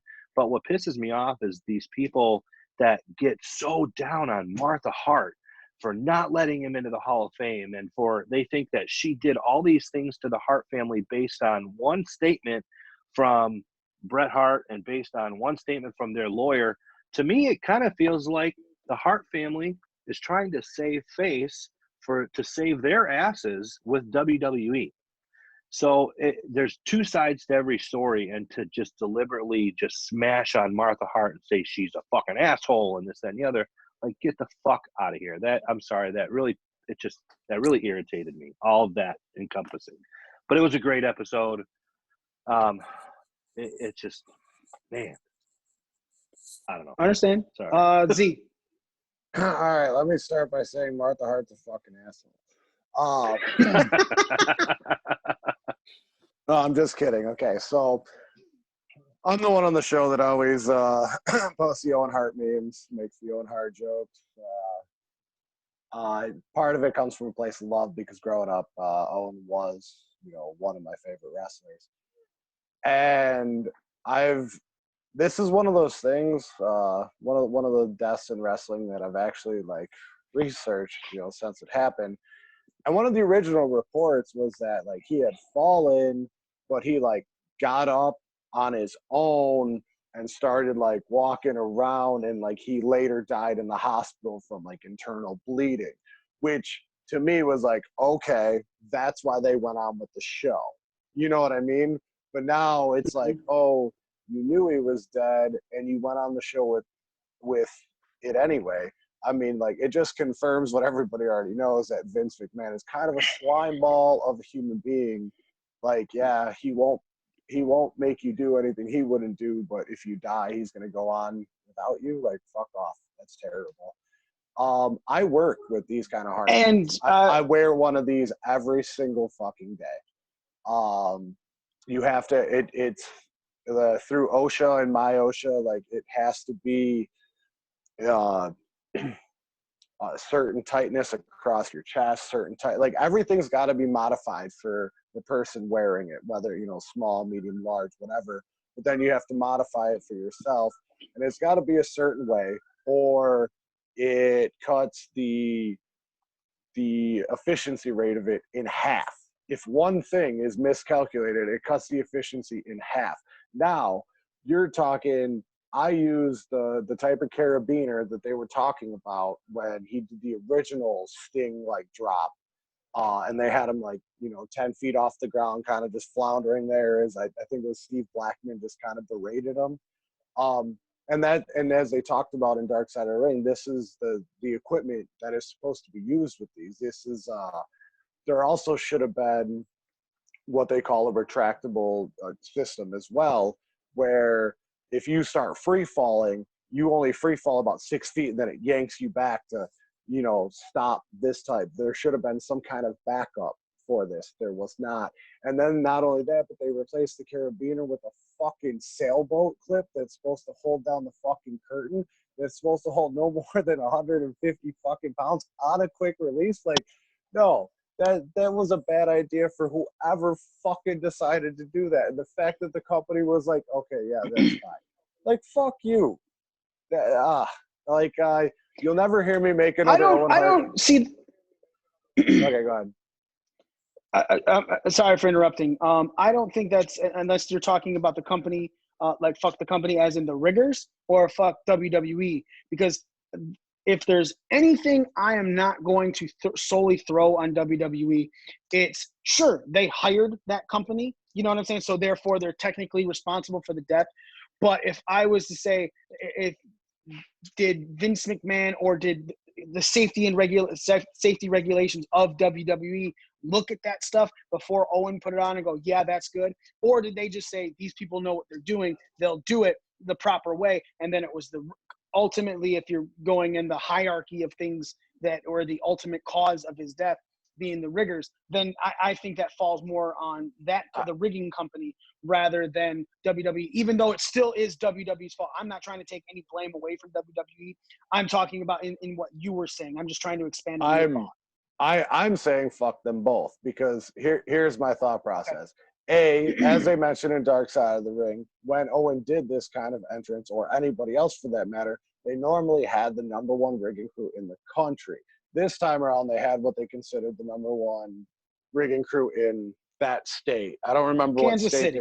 Kansas City. Okay, sorry. So they were in Missouri, so they had the number one in Missouri, so they claimed. But now there's a Kansas City in Kansas. I know. Whatever. I'm just giving you shit. Go ahead. So now, okay, now you're not working with the same company you normally do. And then you probably have orders from Vince like, no, we want it to look smooth, so it's got to be a quick release system. So they're like, well, we have this.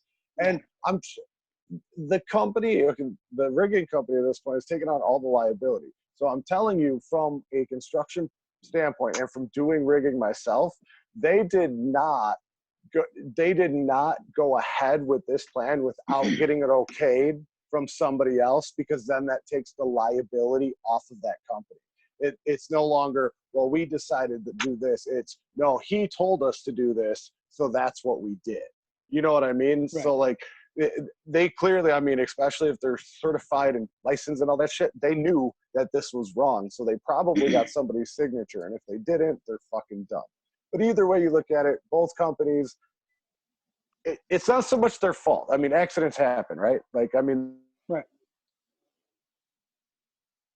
Z's getting a phone call. Or Z's phone died because he's not talking anymore. If he was getting a phone call, he'd still be talking. Expanding on his point, the other thing that stuck out heavily to me during what he was talking about of showing, all of that stuff, is Martha Hart said something that I had never taken into account before. We've heard that they kept this thing going, like Z was talking about, and that's fucked up. We all can agree that keeping that pay-per-view going was fucked up on WWE's part. But even more so, because just like Martha Hart said, and I never put together until that moment, it was a crime scene.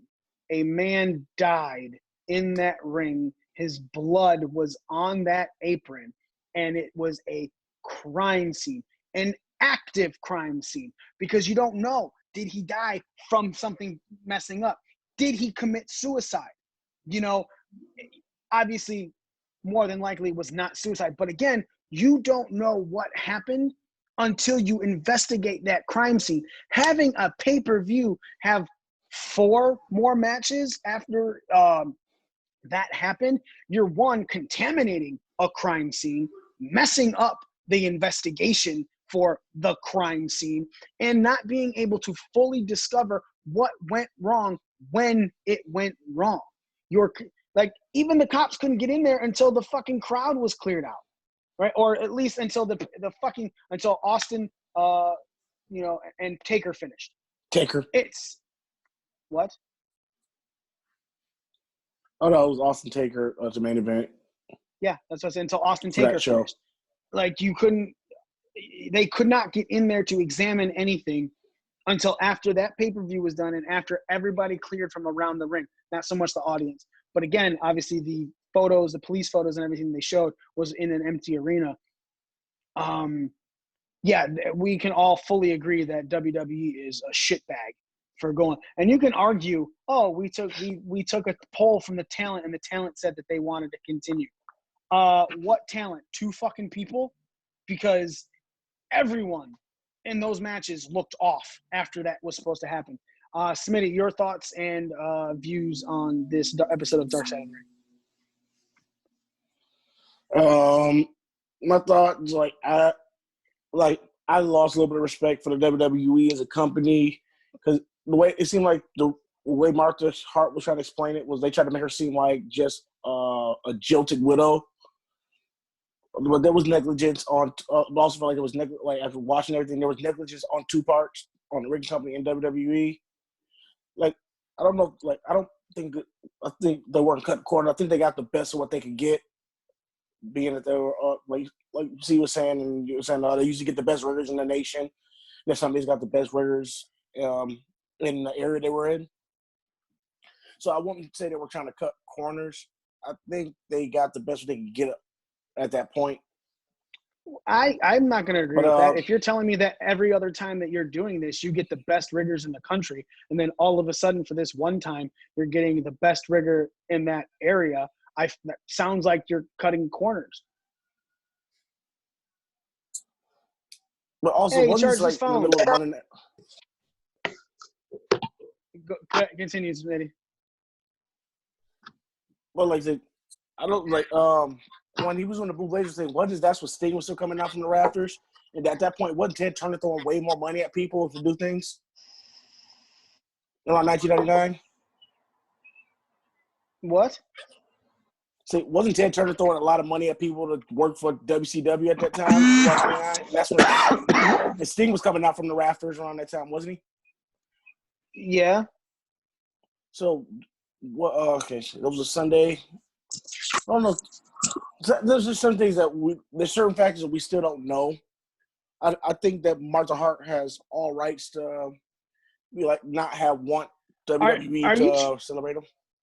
Are you trying to say that WWE took the best in the area rather than the second best in the country because the second best wasn't available?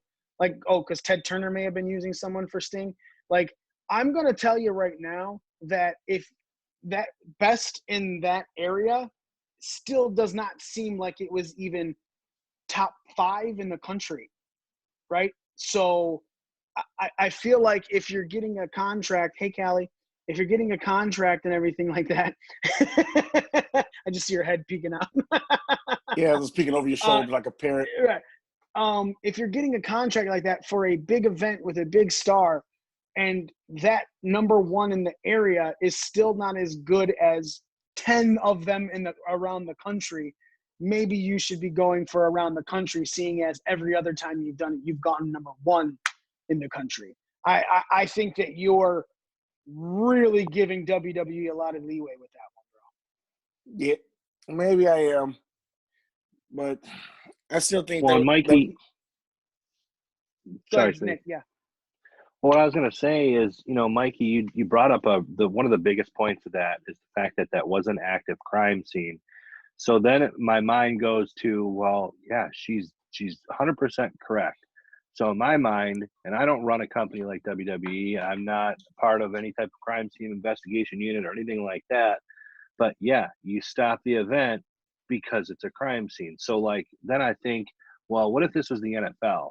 And what if somebody had taken a massive hit and they died on the field within a minute? They just, bam, killed them. Would the NFL stop that game and keep things, as a crime scene? Or would they continue the game until it was over? I know they're 2 totally different things, but I definitely agree that the fact that it should have been considered a crime scene from the get-go, and it should have just been stopped. Refund these people their money, whatever, call it a day. And let's not fucking forget, man, that WWE took 15 minutes and then went into another match. The NFL, like you were saying, if someone gets hit and they look injured, both teams fucking take a knee until everything's cleared about that person, until that person is in the back being tended to by medical professionals. That person has been carted off of the field, and everyone knows that this person is going to be okay. Like you said, that's an NFL game, and sure, it's two totally different things, but that's how the NFL handles a person getting injured, a leg broken, let alone a concussion or a severity person's knocked out. That person stays right there until everything is figured out by medical professionals. I 100% agree with that comment, Nick. Smitty, continue. Sorry. Yeah, but I kind of agree with Martha. So in the long run, I disagree with Martha Hart about like not having WWE try to celebrate him, because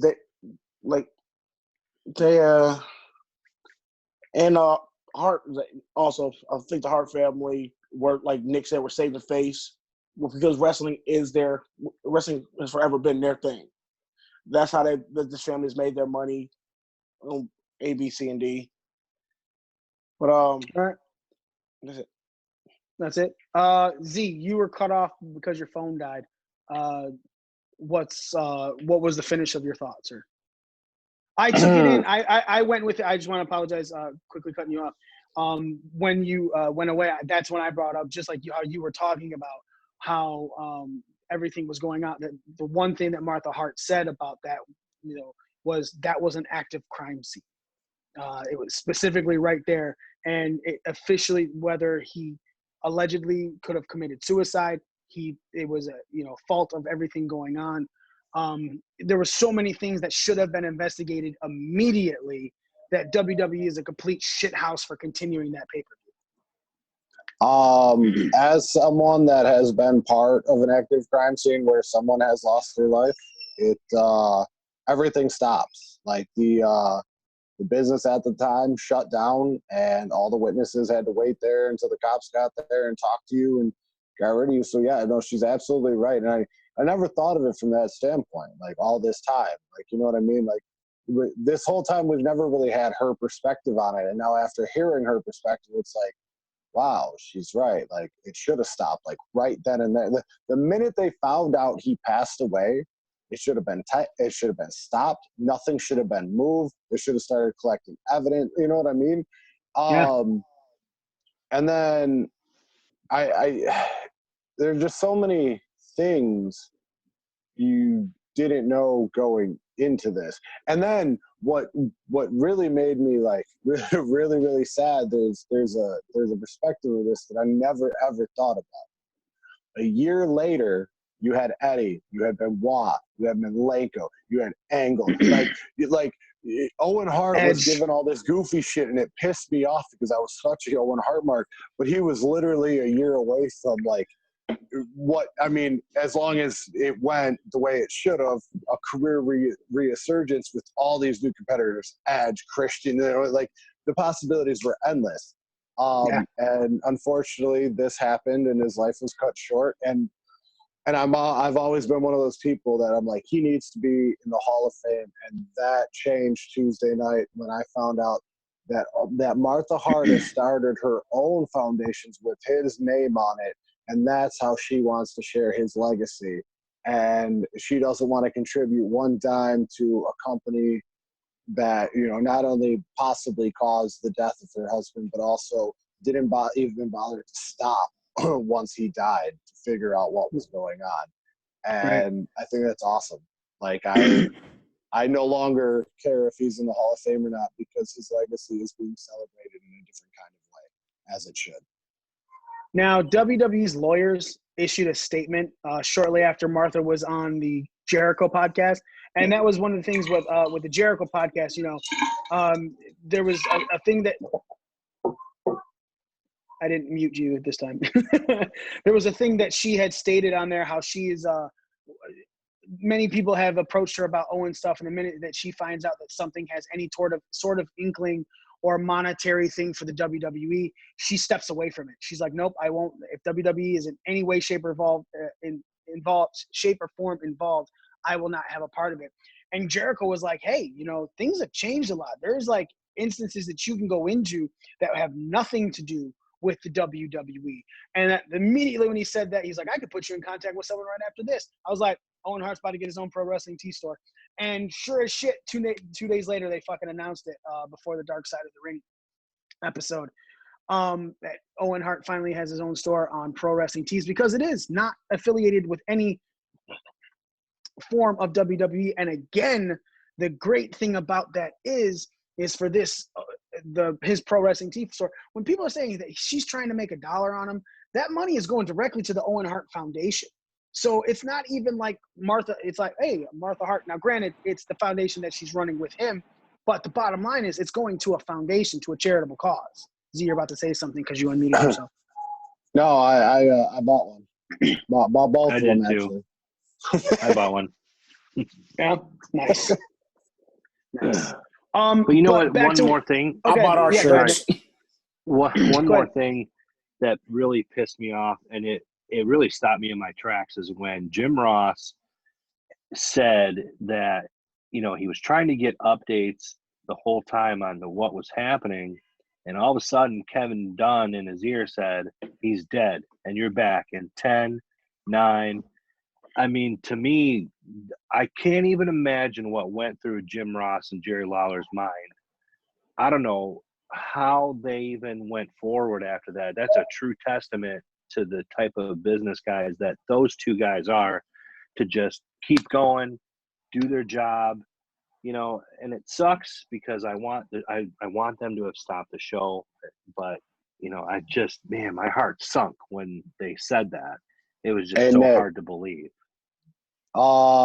If you read JR's first book, he talks about that moment, and he does it like a minute by minute analysis of like everything that was going on between him and Jerry and what they were thinking, and he like breaks down the whole situation. It's a great read. I'm gonna have to check it out.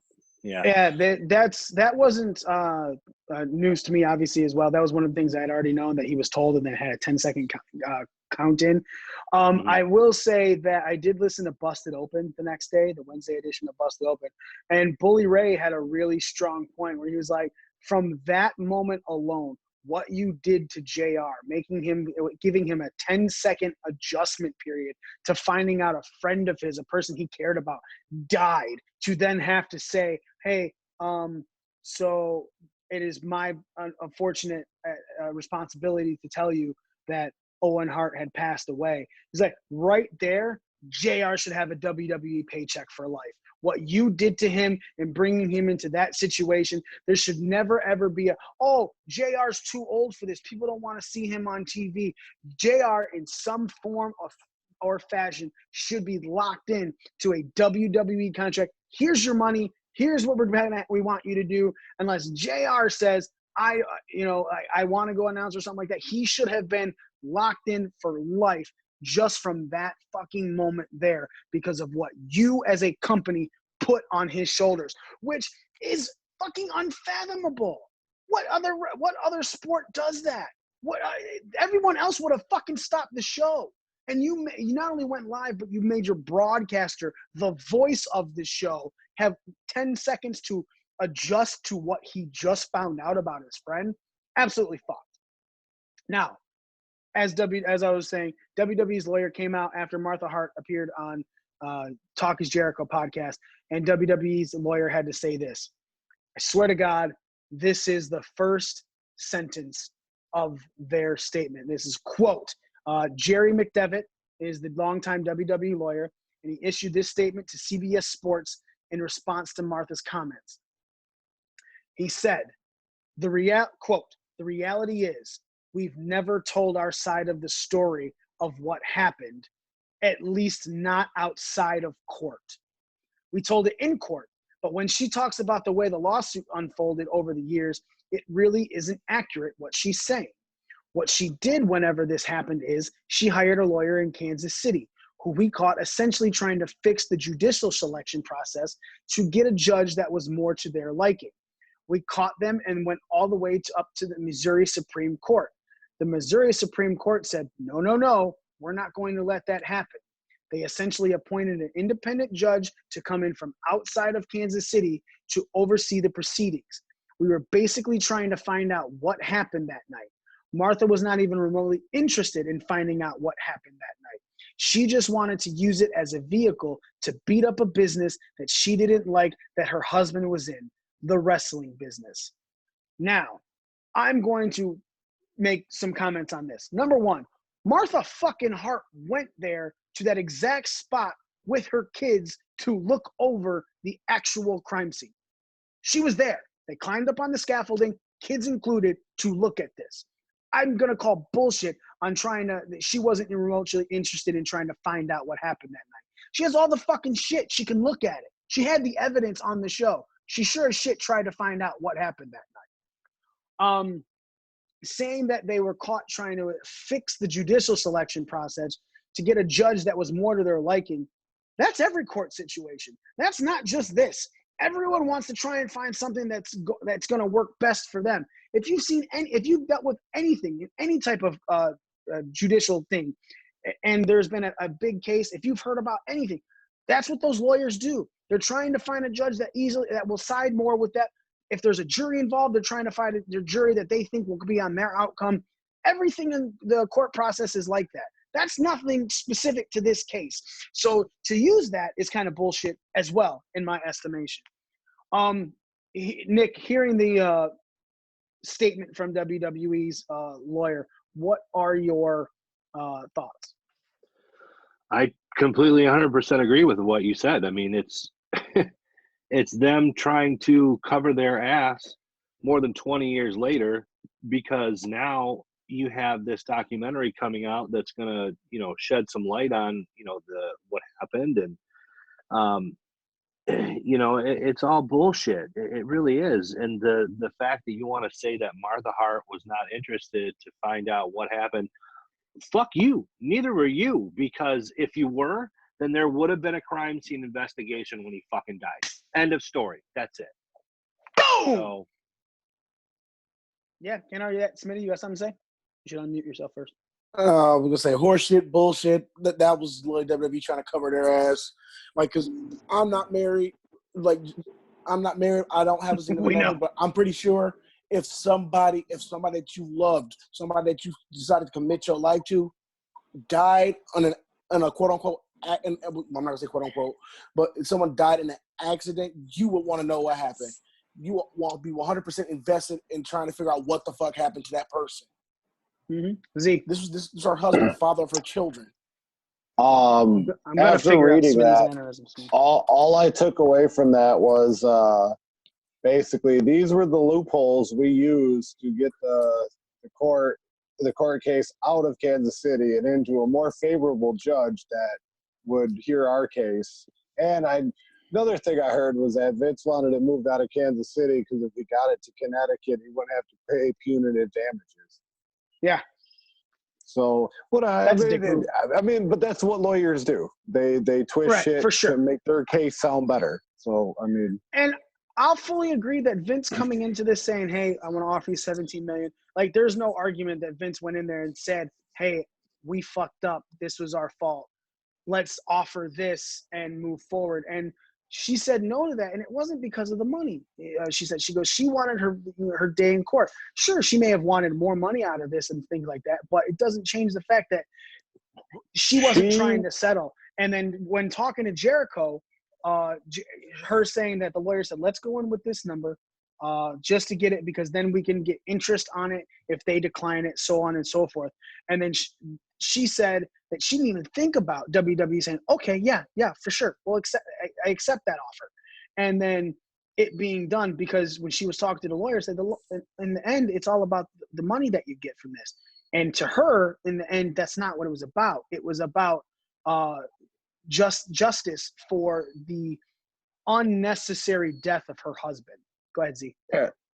Yeah. She wanted somebody to take responsibility. Like she wanted She wanted Vince to admit, like,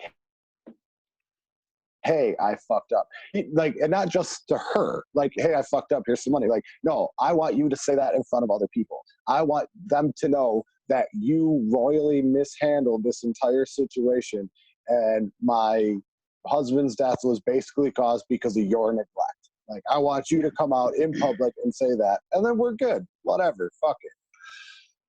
Yeah. Any final, Smitty, I'll start with you. Are there any final thoughts on this last episode of Dark Side of the Ring? Or as a matter of fact, are there any final thoughts on the first 2 seasons of Dark Side of the Ring? Because after we get that, we're going to be finished. From everybody. I agree with Nick on what he said. Like, that, this is something that probably deserved like a 2-parter, like the Benoit premiere. Mm-hmm. And with season 3, I'm really looking forward to what they do with season 3. Have they announced anything with season 3 yet? Obviously, I'm excited for season 3. I didn't know if you had like heard something like, oh, this is one of the things they want to hopefully uncover in season 3, or you're just saying you're looking forward to it because you're looking forward to it. Yeah, I'm looking forward to it if there is one. Okay, Nick, your final thoughts on the final episode or the entire 2 seasons of Dark Side of the Ring? Not really on the final episode, but this is it's a great series. I mean, every episode so far has, got me invested from start to finish, even if it was something that I wasn't familiar with that happened. Especially like I watched the Dino Bravo one the other day. I had no idea that happened to Dino Bravo, and I was like, holy shit, like, it's fucking crazy. So yeah, I mean, I can't imagine that, this is going to end anytime soon. I'm really looking forward to season 3. All right. Z, your final thoughts on the episode and or the entire series as a whole? The episode was very valid. I walked away for what felt like the first time in a long time learning something new from one of these Dark Side of the Ring things. They do put a nice. I like the narrator. I hope they for season 3. I hope they keep Jericho on as the narrator. But I don't know what, going forward, they're kind of running out of stuff. I mean, unless they start digging into, stuff I probably don't even know about, which is cool. Right. I'll still be interested. But I'm just thinking, of all the scandals in wrestling, they just did, 16 of them, which it doesn't seem like a lot, but the ones they did were pretty, oh, shit. Oh, that really happened. I'm sure there's more, but how many more? How many seasons are we going to get out of this? Or are they going to put a twist on it to, keep it going? You know what I mean? 6 seasons in a movie. What's that? I said 6 seasons in a movie. It was a joke. Okay. Yeah, not funny. Nor did I understand it. But yeah, no, I always look forward to seeing more on wrestling. So, I just hope they don't run out of material. That's all. Well, as long as Vince McMahon's in the wrestling business, I don't think they'll ever run out of material. Dude, he looks worse and worse as each season goes on. It's like, Vince is a guy's guy. Now you're like, Vince is a fucking slime ball. Fuck him. Yep. Especially like 80s Vince. 80s Vince was a prick. Yeah, 100%. Ladies and gentlemen, that's going to do it for us. AEW's Double or Nothing was in the books. Dark Side of the Ring in the books. When we come back next week, we're going to be talking a little bit more about the Backlash pay-per-view and the build that we have gotten into that. If we don't have a specific show about something else, who fucking knows? But yeah, thank you so much for listening. We got some new shirts. If you go check out breakingdownthering.com, you can check out our America Line shirts, Breaking Down the Ring logo, the Shot Club logo with America, a couple tank tops we put up there. So, sun's out, Brian Pillman accessory out. Yeah. Sun's out, guns out. Got it. So that is it for us. Make sure you go breakingdownthering.com. You can follow us on all of our social media. Check out some of the new merch that we have up. We are your ring crew. The newly crowned and news BDR champion, Mr. Smith Kishi. Code Nick 19. You got my property, How bitch. can you be newly crowned and the new champion? It makes no sense. Plus, look, Mikey's got the belt. You got to fight Brody Lee. This is Plain White Z signing off. And me, the star of AEW's All Out promo, the almighty one, Mikey himself. Ladies and gentlemen, thank you again so much for listening and watching, and we are out.